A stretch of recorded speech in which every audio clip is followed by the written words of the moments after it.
Today we're at Loughborough University on a synthetic seminar. It's been a great morning with a number of speakers on various topics to do with synthetic.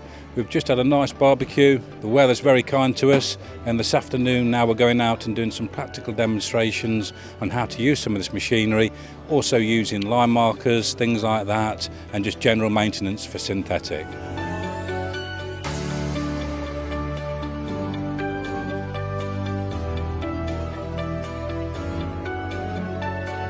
These days are all about people wanting information, the latest legislations for synthetic, maintenance of machinery.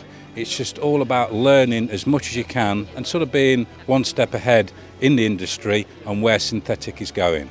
My role here today was to give a presentation on really the benefits of synthetic turf, to explain where synthetic turf has come from, how it's developed over the years, how now it's a really well-established technology, and to explain how it differs from natural turf in important ways, to explore topics like the injury risk and the playing performance of synthetic turf in comparison to natural turf.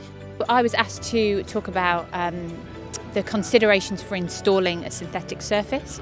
So that was primarily looking at where you're placing the synthetic surface, what sports you're wanting to play, that determines what surface you use, what products we've got available as a manufacturer, and then other things like this long-term sustainability and maintenance goals as well. Synthetic turf ultimately is a product made from rubbers and plastics, and increasingly society across the whole of Europe is becoming more aware of the impact that the misuse of rubbers and plastics can have on the planet, on the climate, on the environment. I was asked by the Howardson Group to provide an update on what's happening, because increasingly when people apply to build new sports facilities, whether that's a hockey field, a football field, a tennis court, planning applications have been submitted and local authorities are receiving objections based on environmental concerns. And we have a responsibility to ensure that the surfaces that are being produced for sports and for landscape applications do not make a negative impact on those parameters, or at least try and minimise the impact as far as possible.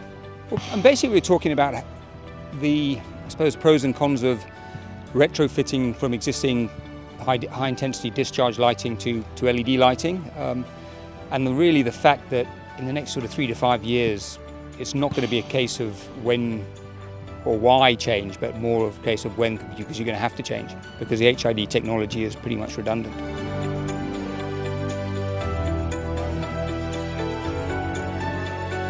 You know, there's a lot of misinformation out there, especially in and around artificial pitches and maintenance, so it's nice to see companies putting on events like this, sort of giving back and putting proper knowledge and information direct to the end user. Yeah, we're in the final stages of building our own 3G facility, so perfect timing really to come and get the advice, talk to people who are obviously experts in the field, take it back and can start asking the right questions. So today's been a really interesting event with a variety of stakeholders, and also really importantly kind of the grounds management teams from a wide range of different institutions, and it's been really interesting to meet with them, to talk about them, about how they see the world and the issues that they're facing. These events are for everyone, so from colleges to universities to Premier League stadiums, we all use and have artificial pitches, so it's really important that we understand what exactly is going on. Yeah, 100%. Myself, I'm from the voluntary sector, meet like-minded people, meet experts in the field, get to see demonstrations, etc. It's definitely worthwhile. Definitely recommend it.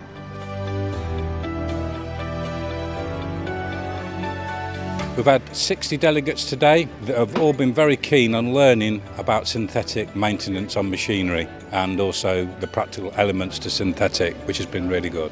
For me, the best part of the day has been the first few seminars inside, just talking about the pitch requirements, and in particular the first one where it was sort of saying about the hardness and the compaction of the various pitches, so not just artificial but how it differs from natural playing surfaces and hybrids.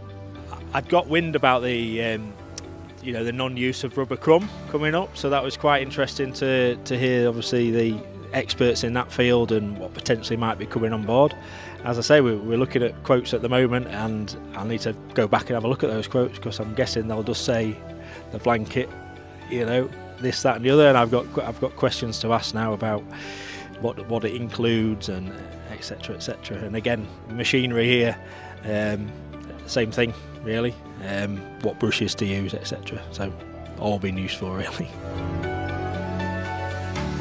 I think it's getting the overall message across. I attend a lot of various different sites across the UK, meeting universities and schools, and so many different people come at things in a different, you know, there's a lot of misinformation. So I think having the likes of myself and guys from Musco and Alistair and David, really, you know, overall there's a similar theme. So it's really quite helpful to kind of have the support of everybody in the industry and get that message out there about what we're doing.